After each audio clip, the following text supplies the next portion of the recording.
বলতেছি শুনো, সেই ঘটনাটাই হলো মিন আমলি যালিকা, এই কারণে বলতে এই আদমের দুই ছেলের ঘটনাটা কি? আদম আলাইহিস সালাতু ওয়াস সালাম আর বিবি হাওয়া, আমাদের আদি বাবা আর আদি মা, বেহেশত থেকে দুনিয়াতে আসলেন। এখন বনি আদমের সন্তানদের বিস্তার কিভাবে হবে, বিয়ে শাদী কিভাবে হবে? আল্লাহ হাওয়ার পেটে এক হামলে দুইটা বাচ্চা দিতেন, একটা ছেলে একটা মেয়ে। এরপরে আবার যখন আত্মহত্যা করতেন হাওয়া, আবার ফেটে যখন বাচ্চা আসতো, একটা ছেলে একটা মেয়ে। আমার ভাই প্রথম যখন বাচ্চা আসলো, একটা ছেলে একটা মেয়ে, ছেলেটার প্রথম ছেলেটার নাম হলো কাবিল। তার সাথে তার একটা বোনও আছে। এরপরের হামলে আরেকটা ছেলে আছে, তার নাম হাবিল। আর একটা গেছে কাবিল, এখন একটা হলো হাবিল। হাবিলের সাথে তার আরেকটা বোন জন্ম দিয়েছে। তখন আল্লাহ বিধান দিলেন বিয়ের নিয়মটা, আগের হামলের ছেলে, পরের হামলের মেয়ে, পরের হামলের ছেলে, আগের হামলের মেয়ে। বলতে কাবিলের সাথে যেই বোনটা হয়েছে কাবিলের, এটা বিয়া করবে হাবিলে, আর হাবিলের সাথে যেই বোনটা হয়েছে হাবিলের, এটাকে বিয়া করবে কাবিলে। কিন্তু হাবিল যখন বিয়ের জন্যে কাবিলের বোনকে প্রস্তাব দিল, কাবিলের সাথে যেই বোনটা আসে এটা অত্যন্ত সুন্দরী, আর হাবিলের সাথে যেই বোনটা আসে এটা এত সুন্দরী নয়। হাবিল যখন প্রস্তাব দিছে আগের হামলের বোনটাকে, সুন্দরীকে বিয়ে করার জন্যে, কাবিলে বলে চলবে না, আমার বোনকে আমি বিয়ে করব, তোর বোনকে তুই বিয়ে কর। তোর বোন সুন্দর না, আমার সাথে যারা জন্ম নিচ্ছে এটা আমার বোন সুন্দরী, আমি তাকে বিয়ে করব। এটা হলো নাজায়েজ, হারাম। আমার ভাই কাবিল আর হাবিল এর ভিতরে ফয়সালা দিবেন বাবা আদম। ফয়সালা দেওয়ার আগে আল্লাহর পক্ষ থেকে আদমের কাছে একটা নির্দেশ আসছে। কি নির্দেশ? এ আমার আদম, আমি ফিরিস্তাদেরকে দিয়া আমার একখান ঘর তৈরি করে রাখছি, সেই ঘরটাই হলো খানায়ে কাবা। আদম, আমার সেই কাবা কোথায় আছে তুমি জানো নি? আদম বলে না মাবুদ, আমি কই থেকে জানবো? আল্লাহ ঠিকানা বলে দিলেন। আল্লাহ বলেন এই মুহূর্তে তুমি কাবার মধ্যে যাও, সেখানে যাইয়া তুমি তওয়াফ করে আসো। আদম কাবা দিয়ে যাবেন তওয়াফ করার জন্য, আল্লাহ নির্দেশ পালন করবেন। ওনার সন্তানাদিরকে হেফাজত রক্ষণাবেক্ষণ কে করবে? এখানে আমার দুই ছেলে কাবিলে একটা দুর্ঘটনা করতে চাইতেছে, সে নিজের হামলের বোনকে বিয়ে করত, যেটা হারাম। এমত অবস্থায় কার কাছে রাইখা যাবেন? তো সিরে ইবনে কাসির ওয়ালায় লেখছেন, আদম তখন আকাশকে ডাক দিলেন, আকাশ, আল্লাহর নির্দেশ হয়েছে আমি কাবাতুল্লাহ যাইব, এখন আমার সন্তানাদিকে আকাশ তুমি হেফাজতে রাখিও। আকাশ বলে সম্ভব নয়। আদম বলেন আমি আল্লাহর নির্দেশ পালন করতে কাবাতুল্লাহ যাইব, আমার সন্তানাদিকে তুমি হেফাজতে রাখিও, রক্ষণাবেক্ষণ করিও। জমিন বলে সম্ভব না। আদম বললেন, এ পর্বতমালা রে, আদেশ হয়েছে আমি কাবাতুল্লাহ যাইব, আমার সন্তানাদিকে তুমি রক্ষণাবেক্ষণ করিও। পর্বতমালায় বলে আমার দ্বারা সম্ভব হবে না। আদম তখন বড় ছেলে কাবিলকে বললেন, ও কাবিল, আকাশও দায়িত্ব নেয় না, জমিনেও নেয় না, পর্বতেও নেয় না। আমি যদি আল্লাহর ঘর কাবা শরীফে চলে যাই, আমার সন্তানাদি হেফাজত রক্ষণাবেক্ষণ তুমি করবে নি? কাবিল বলে হ্যাঁ। সমস্যা তো কাবিলের মধ্যে, ওই ডিস্টার্ব দিতেছে। সেও যখন বলছে ঠিক আছে বাবা, অসুবিধা নাই, আমি আপনার বাকি সন্তানাদি, আমি বড় ছেলে, আমার ছোট ভাই বোনদের রক্ষণাবেক্ষণের দায়িত্ব আমি গ্রহণ করব। আদম খুব খুশি হলেন এবং কাবিল বড় ছেলেকে বিশ্বাস করলেন। আদমের কাছে সে বিশ্বস্ত হয়ে উঠেছে। আদম কাবা ঘরে গেলেন। এই কাবা ঘর কাশকেন্দ্র। কাবা জমিন সৃষ্টি করার পরে, ইন্না আউওয়ালা বাইতিন, জমিন সৃষ্টি করার পরে জমিনে কোনো ঘর তৈরি করার আগে, আদমকে সৃষ্টি করার আগে আল্লাহ ফিরিস্তাদেরকে দিয়া সেই কাবা শরীফ নির্মাণ করেছিলেন। এবং ফিরিস্তারা যেই ফাউন্ডেশন দিয়েছিলেন আমার ভাইজান, এরপরে আদম আবার নির্মাণ করলেন। এইভাবে ও তখন থেকে নিয়ে এ পর্যন্ত যত নির্মাণ হয়েছে সবটা নির্মাণ ফিরিস্তারা যেই ফাউন্ডেশন দিয়েছিলেন সেই ফাউন্ডেশনের উপরেই হয়েছে। ফিরিস্তাদের ফাউন্ডেশনে এ পর্যন্ত হাত দেওয়া হয় নাই। তবে হাতিমে কাবা ফিরিস্তারা যখন নির্মাণ করেছিলেন আল্লাহর নির্দেশে, সেই হাতিমে কাবা কাবা শরীফের ভিতরে ছিল। কিন্তু নবীজির যুগে আয়েশা আমার ভাইজান এদের গুরবতের কারণে, অভাবের কারণে তারা হাতিমে কাবার জায়গাটাকে ছেড়ে দিয়েছে। এরপরে এক বাচ্চা সেই হাতিমে কাবাকে কাবার ভিতরে নিয়ে গিয়েছিলেন, ফিতনায় দেখা দিব বলে আবার হাতিমে কাবাকে বের করে দিলেন। আমার ভাইজান যাই হোক, আদম সেখান থেকে তিনি তোয়াফ করে বাড়িতে আসলেন। এবারে দুই ছেলের যে দ্বন্দ্ব, ছোট্ট ছেলে দাবিটা তো সঠিক, কিন্তু কাবিলের দাবিটা তো সম্পূর্ণ না যায়। আদম আলাইহিস সালাতু ওয়াস সালাম বললেন, দেখো বাবা, এটা না যায়, তুমি এটার জন্য পাগল হইছো কেন? না বাবা, আমি এটা মানব না। আদম বললেন, তাহলে ঠিক আছে, তোমরা মান্যত দাও। মান্যত দাও বলছে তখনকার সময়ে তোমার পছন্দনীয় কিছু জিনিস পরিষ্কার জায়গায় রাখবে, আকাশ থেকে আগুন আইসা যার মান্যতটাকে জ্বালাইয়া দিবে তার মান্যতটাই কবুল হয়ে গেল, লটারি তার নামেই লেগে গেল। আদম আলাইহিস সালাতু ওয়াস সালামের দুই ছেলে কাবিল আর হাবিল। কাবিল সে ছিল চাষাবাদ, কৃষক, কৃষি কাজ করত। আর হাবিল সে আমার ভাই গরু, ছাগল, হাঁস, মুরগি প্রাণীদের লালন পালন করত। এজন্য কাবিলে মান্যত পেশ করলো কিছু গম, ক্ষেতের ফসল।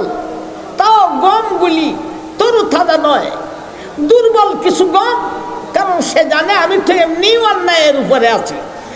কিছু গম পরিষ্কার জায়গায় রাখলো। আর হাবিলে তার সমস্ত প্রাণীর মধ্যে সব চাইতে সুন্দর একটা প্রাণী, একটা গাভীকে সে পরিষ্কার জায়গায় জবে কইরা পরিষ্কার জায়গায় রাখলো। আকাশ থেকে আগুন আইসা হাবিল ওই হাবিলের মান্য সুন্দর গাভীটাকে জবে কইরা রাখলো, আগুন আইসা গাভীটাকেই জ্বালিয়ে দিল। বলতে হাবিলের মান্যত কবুল হয়ে গেল, লটারি হাবিলের নামে লাগছে। কাবিলের সাথে যে বোন, এই বোন কাবিলে ফেলতে পারে না, এই সুন্দরী বোন পাবে হাবিল। আমার ভাইজান তফসিরুল্লাহ লিখেছেন, হাবিলে যে গাবিটাকে মান্নত মেনে সুন্দর গাবিকে জবে করে রাখলো, আগুনে জ্বালায়া নিল, এই গাবিটাকে আল্লাহ জান্নাতে হেফাজত করে রাখলেন। আল্লাহর খলিল হযরত ইব্রাহিম আলাইহিস সালাতু ওয়াস সালাম ইসমাঈলকে যখন কুরবানি করতে লাগলেন, আল্লাহর দরবারে কুরবানি মঞ্জুর হয়ে গেছে। আল্লাহ ইব্রাহিমকে বললেন, তোমার ছেলের গলায় আর ছুরি চালাতে হবে না, উপরের দিকে তাকাও, আমি বেহেশত থেকে মেন্ডা নামক প্রাণী পাঠাইলাম।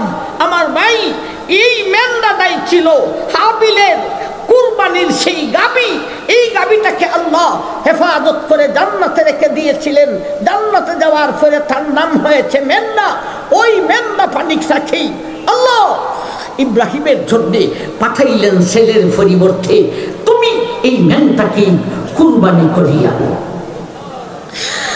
আমার ভাইজান, এখন তো লাগছে বাধ্য বড় ছেলে কাবিলকে বিশ্বাস করেন, বিশ্বস্ত মানুষ, আমার সন্তানাদি কেউ রক্ষণাবেক্ষণের দায়িত্ব নেয় না, কাবিলে দিছে, সে আমার বিশ্বস্ত ছেলে। আমার ভাই, একদিন আদম আসার পরে একদিন হাবিল সে গরু ছাগল প্রাণী রাখালি করত। সেই ছোট ছেলে হাবিল, কাবিলের ইচ্ছা হলো, ওরে আমি জানে মাইরে ফেলাম, খুন করে লাইব, শুধু খুন না, গুমও করে লাইব। কথা বুঝো আসতেছে না? আসতেছে না?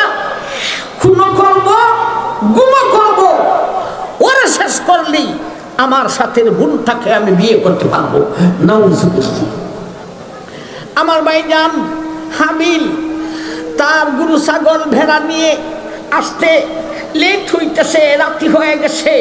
বিশ্বস্ত ছেলে কাবিলকে আদম বললেন, আমার হাবিল তো আসতেছে না, তুমি একটু যাও তো, সে কোথায় আছে, প্রাণীগুলি দিয়া তাকে তুমি হেফাজত করে নিয়ে আসো। কাবিলে কয়ে, এই তো আমার সুযোগ হয়ে গেছে। আমার ভাই দাঁড়ালু একটি ছড়ি, উর্দুতে কয়ে, ফার্সিতে কয়ে ছড়ি, আমরা কই সাখু, আবার কেউ কয়ে ডেগা।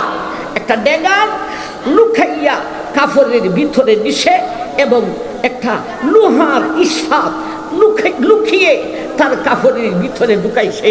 উদ্দেশ্য হলো, আজকেই আমি হাবিলকে শেষ করে দিব, খুন করে দিব।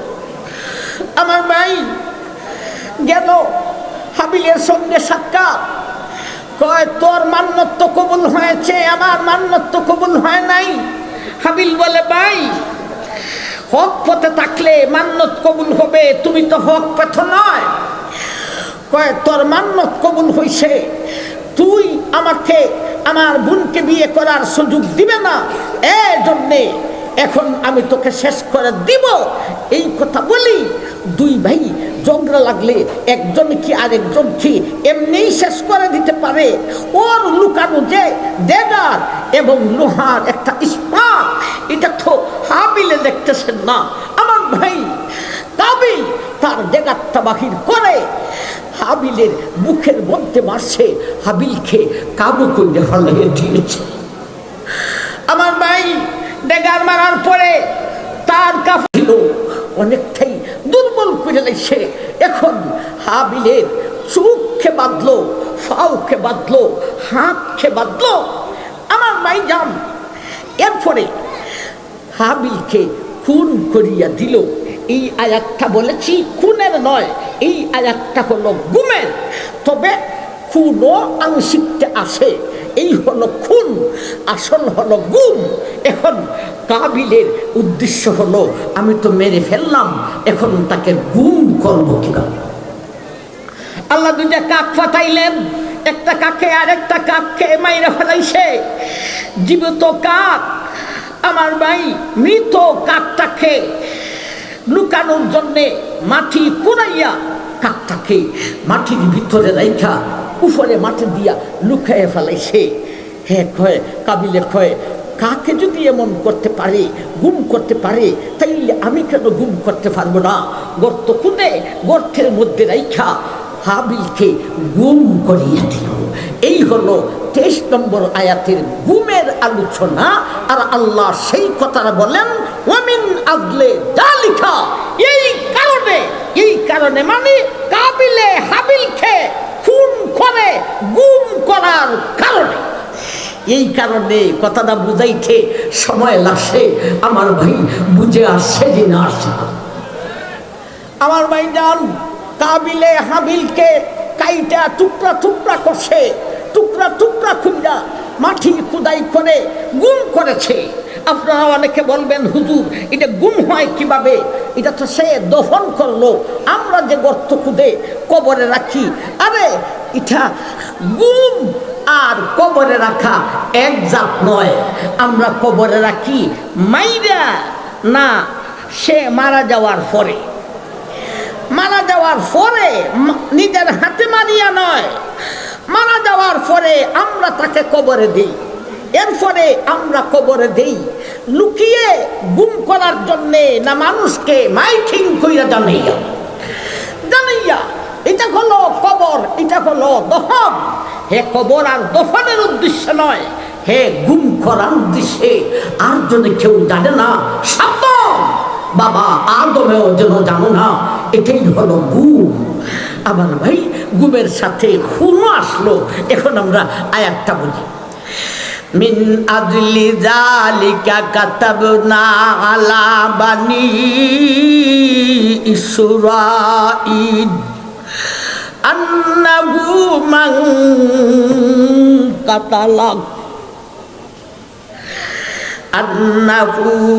মান কাতালা নাফসাম বিগাইরি নাফস ওয়া মিন আজলি যালিক, এই কারণে দুনিয়ার মানুষ কাবিলে হাবিলকে খুন করিয়া গুম করিয়া দিল। এই গুমের কারণে আমি আল্লাহ কাতাবনা আলা বানি ইসরাঈল, কাবিলের এই ঘটনার কারণে, গুম করার কারণে, খুন করিয়া গুম করার কারণে আমি আল্লাহ বনি ইসরাইলের উপর একটা নির্দেশ দিলাম। কাতাবনা মানে নির্দেশ, নির্দেশ দিলাম আলা বানি ইসরাঈল, বনি ইসরাইলের উপর নির্দেশ দিলাম। কি নির্দেশ দিয়েছেন একটু পরে বুঝি।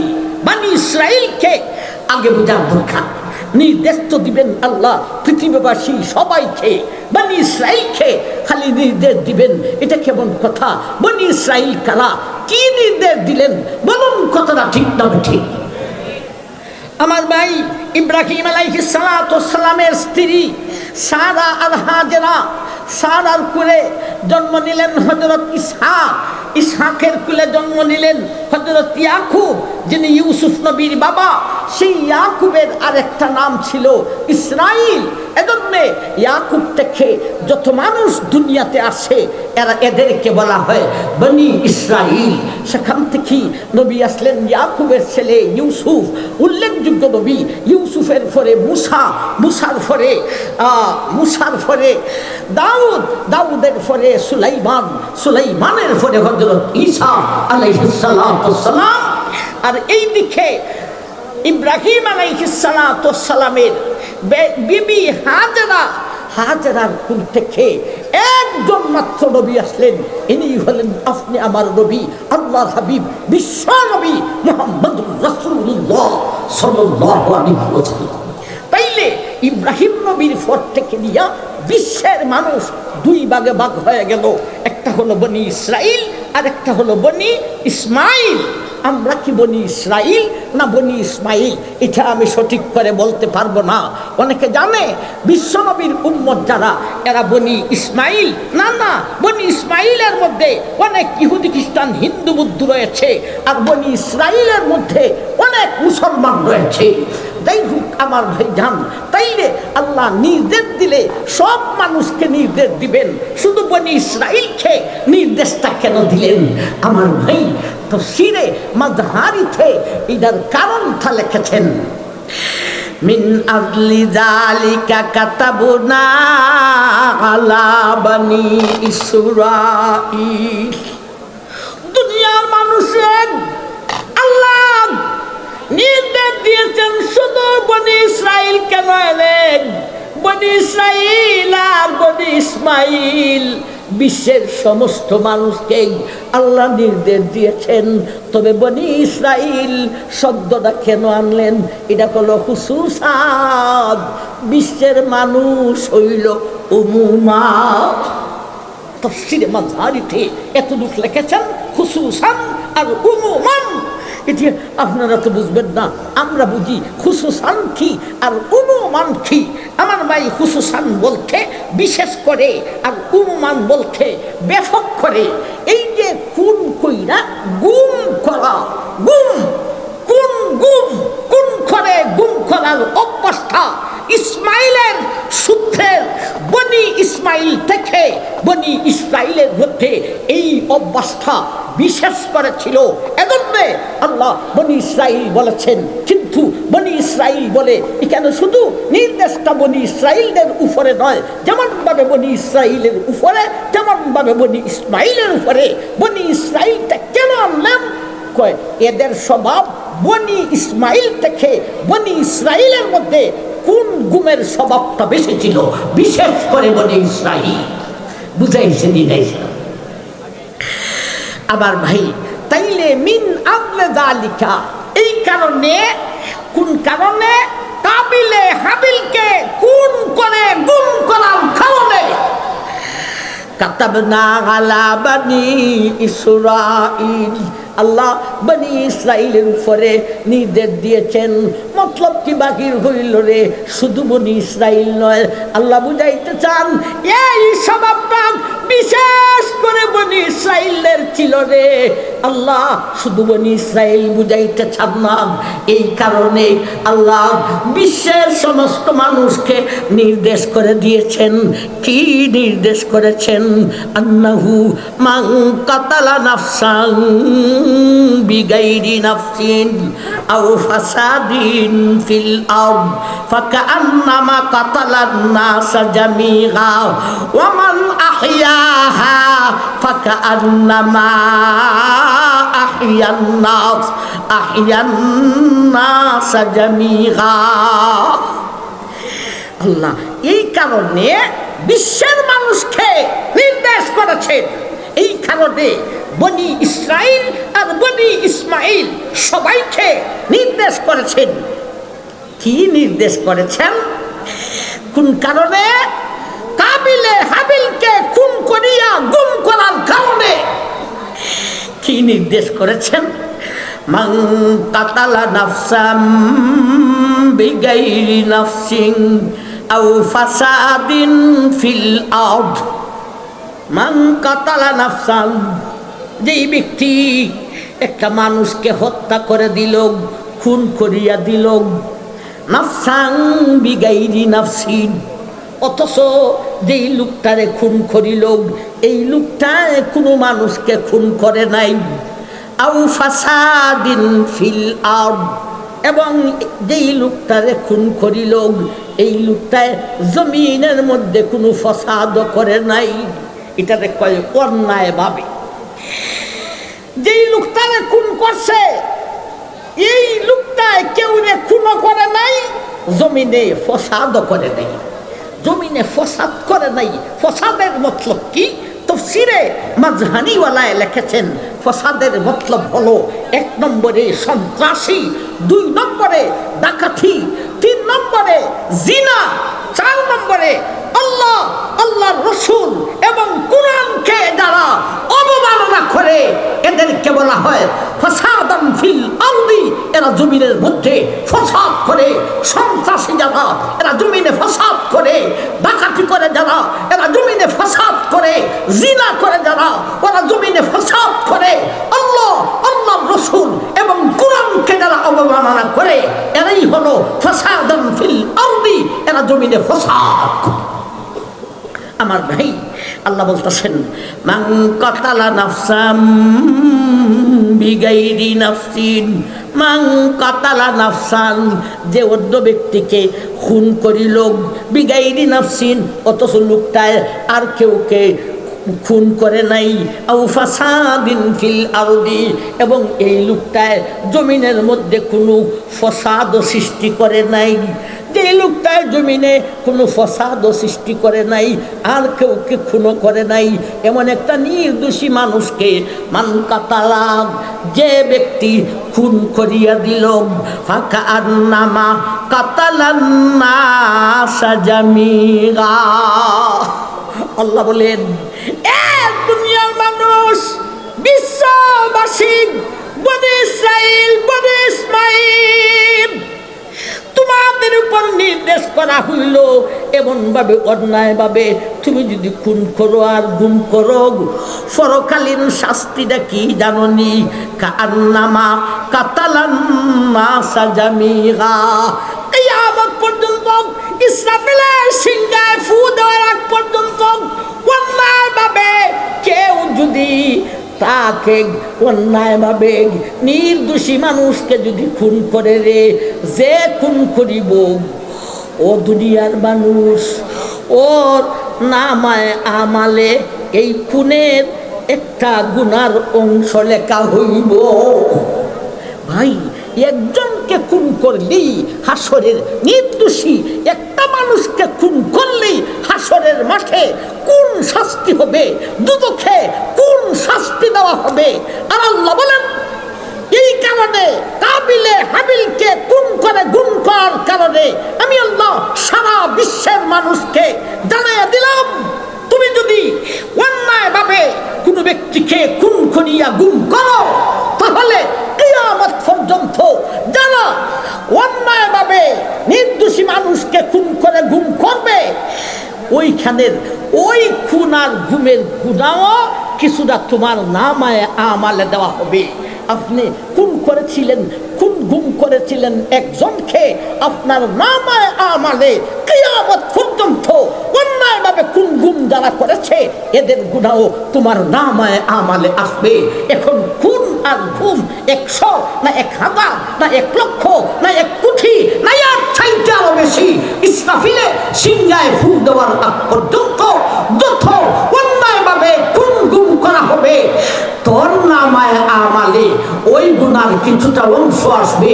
তাইলে যারা অন্যায়ভাবে খুন গুম করে, এ কতজনের হত্যাকারী হইয়া হাসরের মাঠে উঠবে। এটা হলো আল্লাহর বাক্য, খুন গুমের পরকালীন ভয়াবহ শাস্তি। ফাকান্নামা কাতালান্নাসা জামিআ। কেন? একজনকে অন্যায়ভাবে খুন গুম করার কারণে সবের খুন গুমের গুনাহ একটু একটু করে তার নামায় আমালে আসবে। কেন? সে খুন গুমের দরওয়াজাটা খুলিয়া দিল। বুঝাইছে নি নাইছে না? ওমান আহিয়াহা ফাকান্নামা আহিয়ান নাসা জামিআ। এখন শাস্তাগঞ্জের মানুষ, হবিগঞ্জের মানুষ খুশি হইয়া যাইবেন। আল্লাহ বলেন, ওমান আহিয়াহা ফাকান্নামা আহিয়ান নাসা জামিআ। ও দুনিয়ার মানুষ, আর কেউ যদি নির্দোষী মানুষকে খুন করে না, গুণ করে না, সে যেন কিয়ামত পর্যন্ত সমস্ত মানুষের জীবনকে রক্ষা করিল। আমার ভাই, আমরা খুনও করি না, আমরা গুমও করি না, কিয়ামত পর্যন্ত সমস্ত মানুষের জীবনকে আমরা রক্ষা করার সওয়াব আমরা হাসরের মাঠে পাব। ওয়ামান আহিয়াহা ফাকান্নামা আহিয়ান নাসা জামিআ। ওয়ালাকাদ জাআতুহুম রুসুলুনা বিল বায়্যিনাত সুম্মা ইন্না কাসীরাম মিনহুম বা'দা যালিকা ফিল আরদি লামুসরিফুন। আল্লাহ এখন বললেন দুঃখের সাথে, আমি আল্লাহ কত নবী কত রাসূল পাঠাইলাম,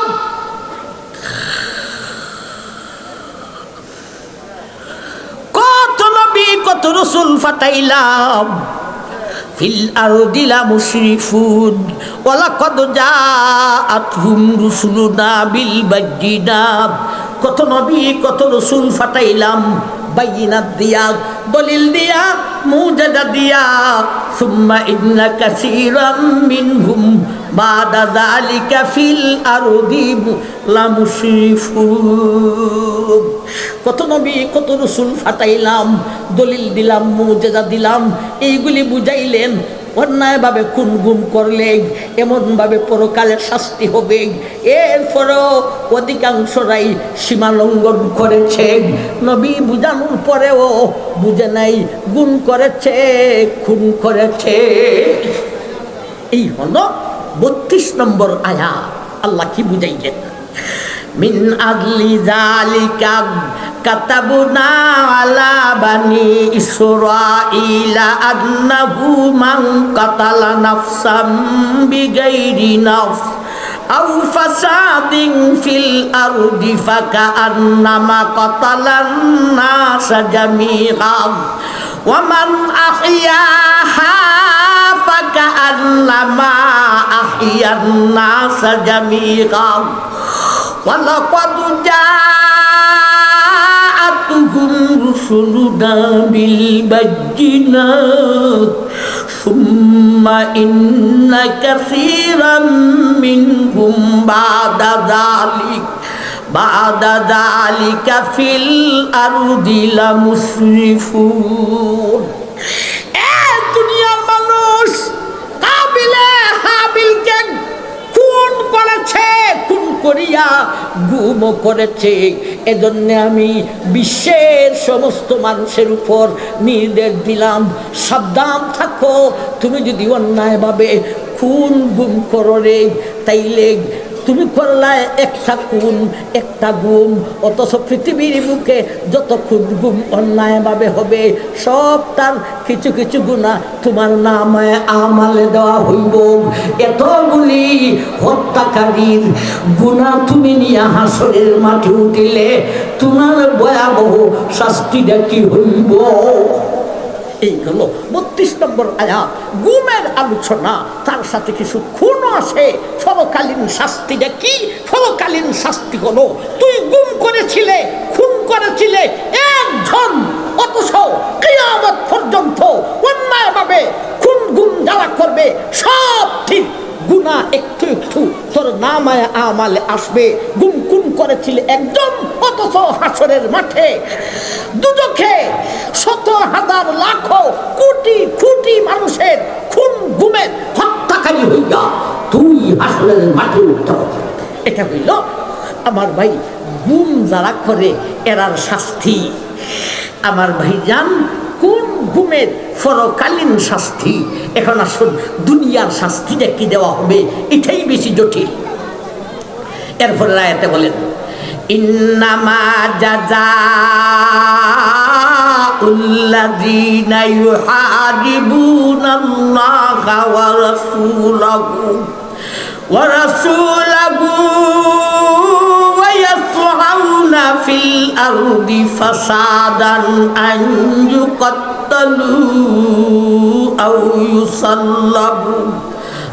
ইউসাল্লাবু আও তুকাত্তাআ আইদিহিম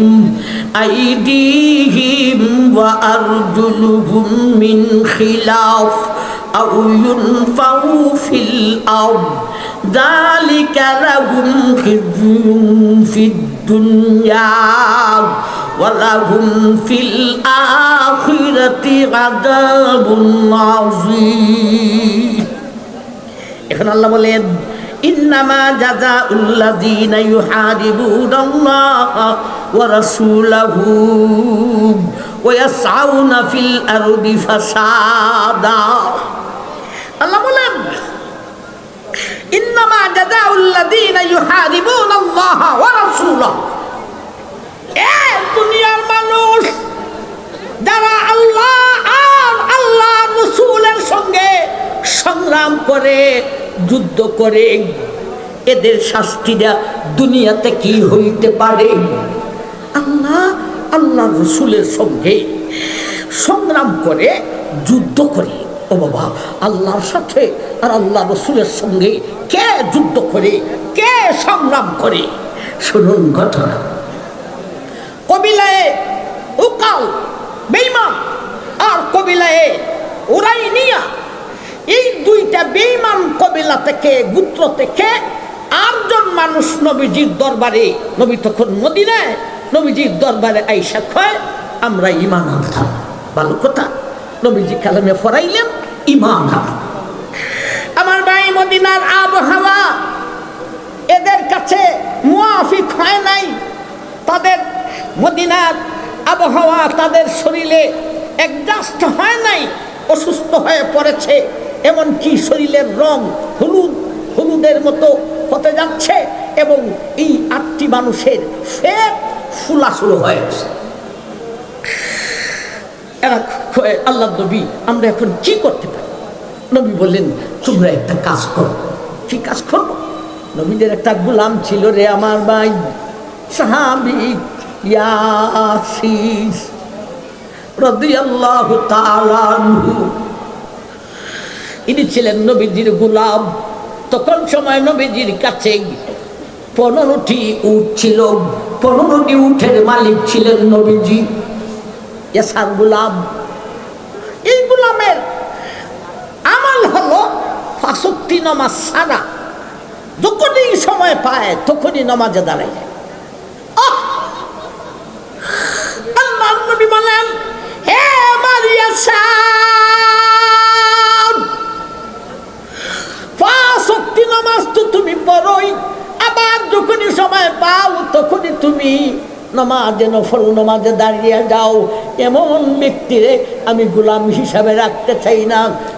আমি বিশ্ব নবী আমার ইয়াসার রে তোমার আজাদ করিয়া দিলাম। আজাদ করে দিল। নবী বললেন তোমার একটা ডিউটি হলো বাগানে আমার এই 15টি উটকে তুমি রাখালি করো। আমার ভাই, এই 8টা মানুষ এরা অসুস্থ হয়ে পড়েছে। নবীজি বললেন তোমরা এক কাজ করতে পারো, ওই অদূরে বাগানে আমার ইয়াসার আমার 15টি উট খেয়ে রাখালি করে তোমরা সেখানে যাইয়া উটের দুধ পান করো, সেখানেই অবস্থান করো। সাথে বললেন উটের মূত্রও কিছু খাইতে পারো। আমার ভাই, এই 8টি মানুষ সেখানে গেছে। গাইয়া ভাই উটের দুধ খাইয়া আর মূত্র খাইয়া ইনি সুস্থ হয়ে গেছে। সুস্থ হইয়া এখন কয় এই উটের দুধে আর মূত্রে তো অনেক কিছু আসে। নাউজুবিল্লাহ, এই 8টি মানুষ এটি নবীজির উঠে রাখাল ইয়াসারকে খুন করার ইচ্ছা করেছে। এত হলো খুনের আলোচনা। আমার ভাই, আল্লাহ বলেন যারা আমি আল্লাহর আমার নবীর সঙ্গে যুদ্ধ করে সংগ্রাম করে, এটা দিয়ে কি বুঝাইতে চান?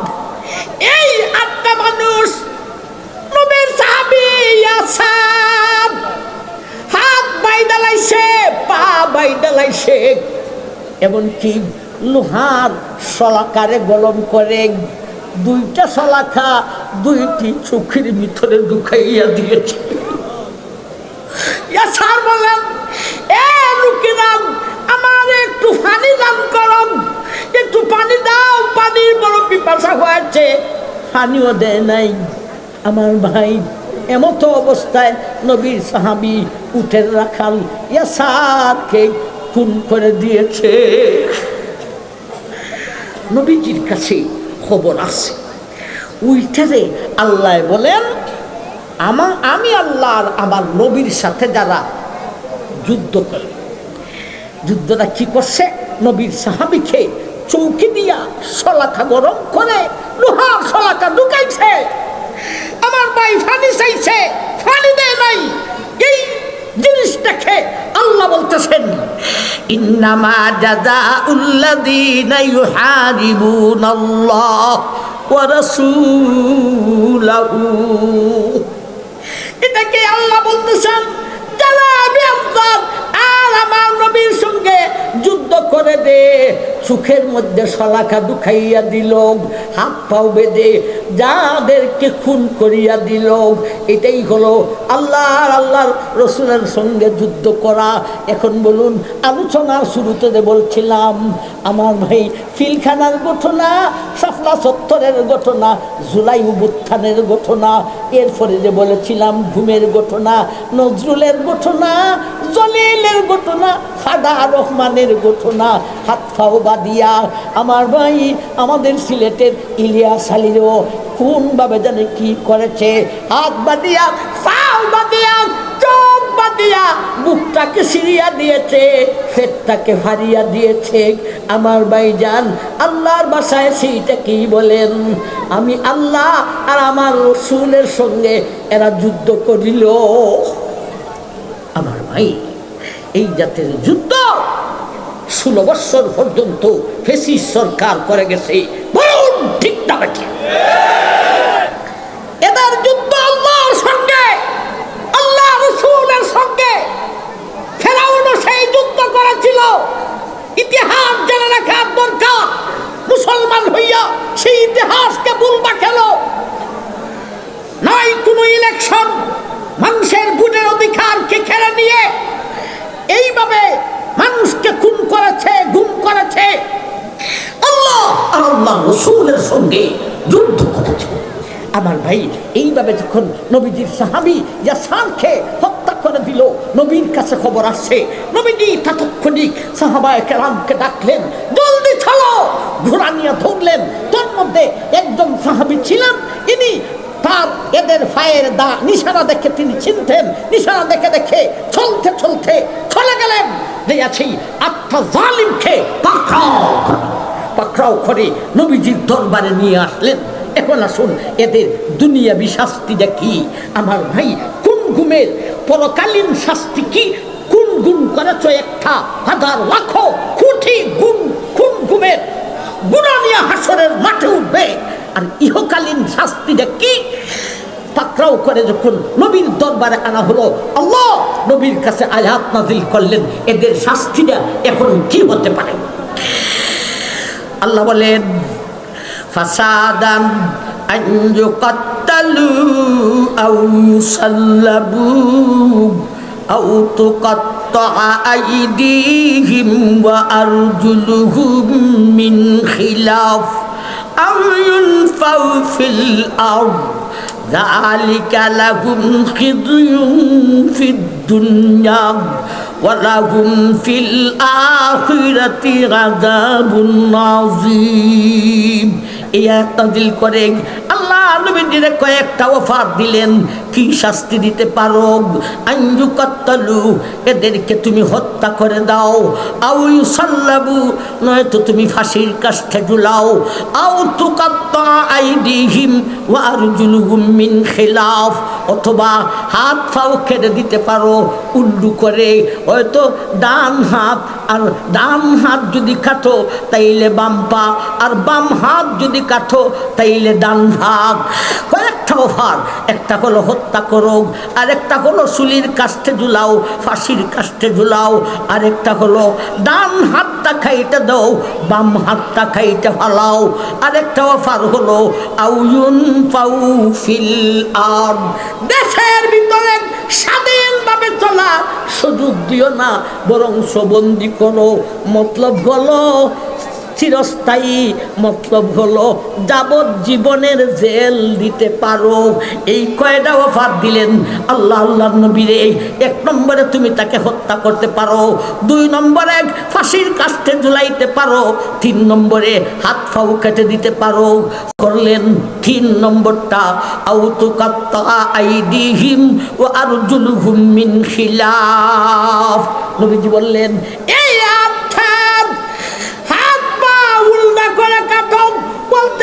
ডান হাত কাটলে বাম পা, আর বাম হাত কাটলে ডান পা কাটো। সাহাবায়ে কেরাম কাটলেন। এরপরে বললেন, এখন লোহার শলাকা গরম করে এদের চোখের মধ্যে ঢুকাও। ঢুকাইলেন। এরপরে নবী বললেন, এখন ওরা চাইতেছে পানি, এছাড়াও পানি চেয়েছিলেন, পানি দেয় নাই। নবী বলেন, 1 ফুটা পানিও দেওয়া হবে না। এরপরে নবী বললেন, এরপরে নবী হাত পাও খাইটা চোখের মধ্যে লোহার শলাকা গরম করে ঢুকানোর পরে এরপরে পানি চাইল, একটা ফুটা নাই। এই অবস্থায় আরবের মদিনার উত্তপ্ত বালির মধ্যে, রুদ্রের মধ্যে ছেড়ে দিলেন আমার ভাই। সেখানে কম্পমান হতে হতে এই হাতটা জীবন ধ্বংস হয়েছে। সুতরাং এইটা হলো আমাদের দেশের এই খুনগুন যারা করেছে, এরা দুনিয়াবি শাস্তিটা কি হতে পারে? শুধু হত্যা, খুন, ফাঁসি। আমার ভাই, ফাঁসির রায় দিলে হবে না, খেটটারে কাটতে হবে, বুকটারে কাটতে হবে, চক্ষু দিয়া গরম সলাকা ঢুকাতে হবে, এমন ভাবে হত্যা করতে হবে। এই হলো খুদার ইচ্ছা।